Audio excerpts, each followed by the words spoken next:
Hier soir, le monde entier avait les yeux rivés sur la cérémonie d'ouverture de la Coupe du Monde de foot à quelques heures du coup d'envoi du match Brésil-Croatie. Et pendant ce temps, les manifestations continuaient aussi bien à São Paulo qu'à Rio. Muriel Meira a voulu en savoir plus sur ces manifestants. Elle s'est rendue dans le centre-ville de Rio à la rencontre d'une troupe assez bigarrée, assez colorée, assez disparate, assez hétéroclite, mais tout à fait amusante et passionnante. Au milieu de ces manifestants, un tout petit groupe cerné par des dizaines et des dizaines de caméras de télévision et d'appareils photo, les fameux Black Blocs qui, semble-t-il, accaparent l'attention totale des médias. Foda-se a Copa! Foda-se a Copa, porra! Va te faire foutre la coupe, va te faire foutre la coupe. Pourquoi vous portez un masque?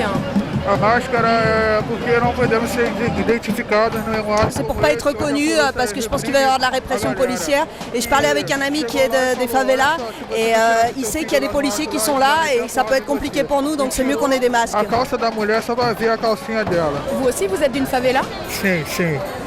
Oui. Et pourquoi vous avez mis un masque blanc? Vous êtes noir, vous? Sem preconceito, né? Eu sou negro e... C'est sans préjugés. Je suis noire et j'ai un masque blanc, c'est sans préjugés. Là, on est à côté des féministes. Ouais, elles ont des ballons violets pour être repérées. Elles sont en train de peindre à la dernière minute des panneaux faits en carton ou en tissu. Là, c'est quoi? C'est légaliser l'avortement. Légaliser l'avortement. Finalement, vous prenez prétexte de la Coupe du Monde pour diffuser votre propre message. Primeiro isso, mas também por conta da Copa teve muita... Effectivement, c'est pour ça qu'on vient diffuser nos idées, mais en plus, pendant toutes les manifestations qu'il y a eu contre la Coupe, il y a eu beaucoup de répression, beaucoup de violations aux droits de l'homme, et c'est très grave pour les femmes, c'est encore plus grave pour les femmes. Por exemplo, há 3 semanas teve em Niterói... Par exemple, il y a 3 semaines, à Niterói, donc une ville à côté de Rio, il y a eu une répression très forte dans une maison de prostitution. Et donc la prostitution n'est pas un crime ici, mais elle est criminalisée. C'était un immeuble qui avait beaucoup d'années qui fonctionnait. Et ils ont arrêté 300 femmes, ils ont volé, ils ont violé. Ils les ont détenues, arrêtées de façon illégale, ils n'avaient pas le droit. Et l'idée, c'est vraiment chaque fois de nettoyer la ville avant la Coupe du Monde. De limpar a cidade para os turistas. Greve geral contra FIFA Capital!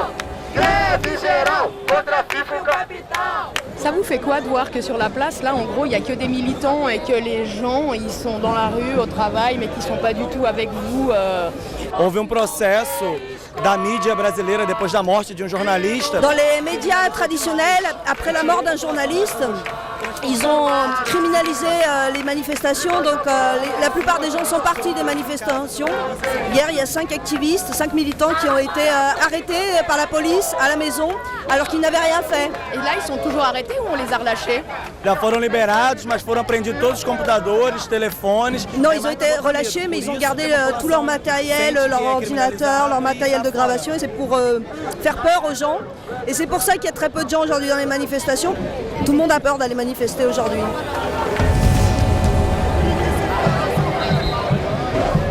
Alors, ce qui est rigolo, c'est les looks qu'on peut croiser quand même par là. Parce que là, par exemple, il y a une petite nana qui est déguisée en ange. Bon, elle a un casque sur la tête, une perruque rose, des lunettes jaunes, des ailes d'ange dans le dos. Puis alors, elle est avec un gars qui, lui, a un casque de travailleur des travaux publics, mais qui est peint en rose. Il a des paillettes dorées partout sur le corps. Et puis alors, lui, il a une cuissette ou une jupette en tissu doré. Je me demande ce qu'ils représentent, ces gens-là. C'est kitsch à souhait. Ah, puis il y a un monsieur qui a une tiare sur la tête, toute dorée, avec un dollar en logo sur son chapeau. Pourquoi vous êtes déguisés de façon si kitsch et rigolote ici? Porque vocês estão todos... Non, je parle français, je suis française. Et qu'est-ce que vous faites alors à manifester avec le peuple brésilien? Moi, j'habite au Brésil et je fais partie de ce groupe ici, qui à l'origine travaille avec les écoles de samba pendant le carnaval. Et qui aujourd'hui on a marre de manifester dans la violence. On préfère faire une performance artistique avec un peu cette ironie de montrer qu'il y a de l'amour et des cœurs partout. Oui, alors là, je ne sais pas si c'est une mitraillette à amour, mais de nouveau dans les déguisements kitsch, là il y a un gars qui a une burqa rose et quand même un énorme fusil à pompe, ou je ne sais pas ce que c'est, mais en tout cas ça fait une arme, peinte en rose. Il a un masque à gaz. des lunettes et il a une cartouchière quand même en bandoulière. Ça c'est en allusion à les pink blocks. Ah, ça s'appelle les pink blocks. Les glitter blocks on le dit. Ça c'est glitter, non? Ah, les paillettes. Paillettes blocks. Les paillettes blocks. Ah oui, c'est pour faire le contrepoint avec les black blocks. Ouais, on fait un processus de carnavandalisation. Parce qu'en fait, juste pour expliquer, les médias n'arrêtent pas de dire ce sont des vandales, ce sont des vandales, ce sont des vandales. Donc il y a eu un groupe qui a commencé à se déguiser en rose à la place des black blocs, donc ils sont appelés les pink blocs. Et en plus, ils se moquent tout le temps des médias qui les appellent des vandales.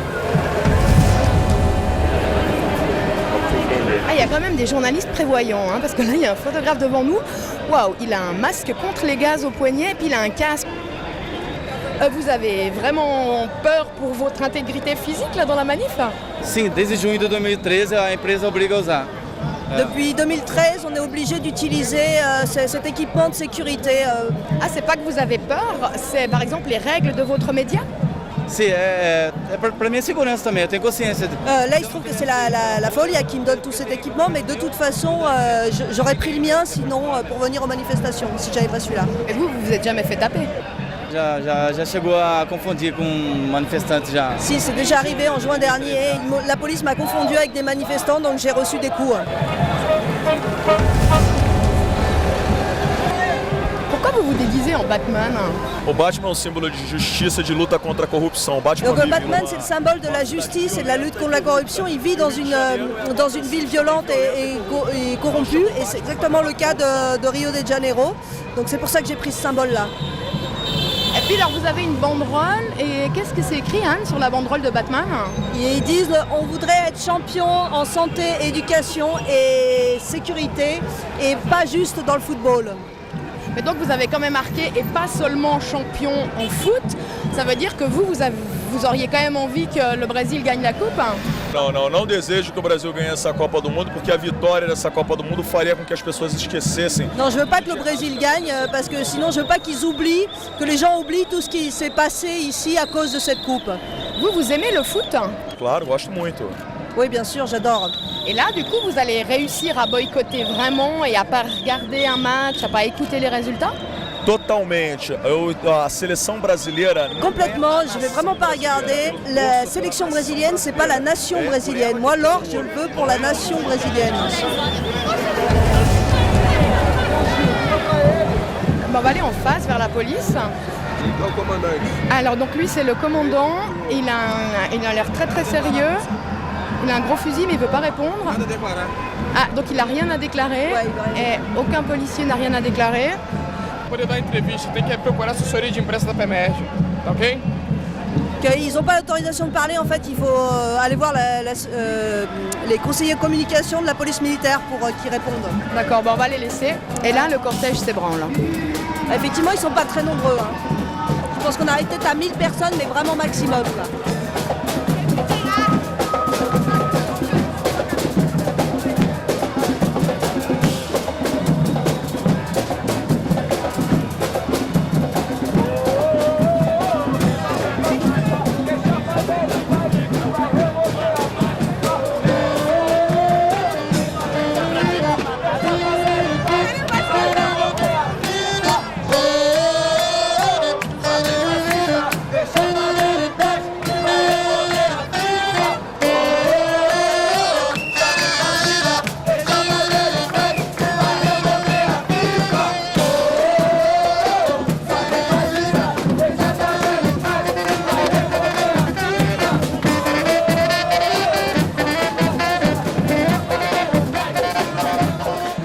Muriel Mera en reportage, c'était hier au centre de Rio, peu de temps avant le coup d'envoi du match Brésil-Croatie.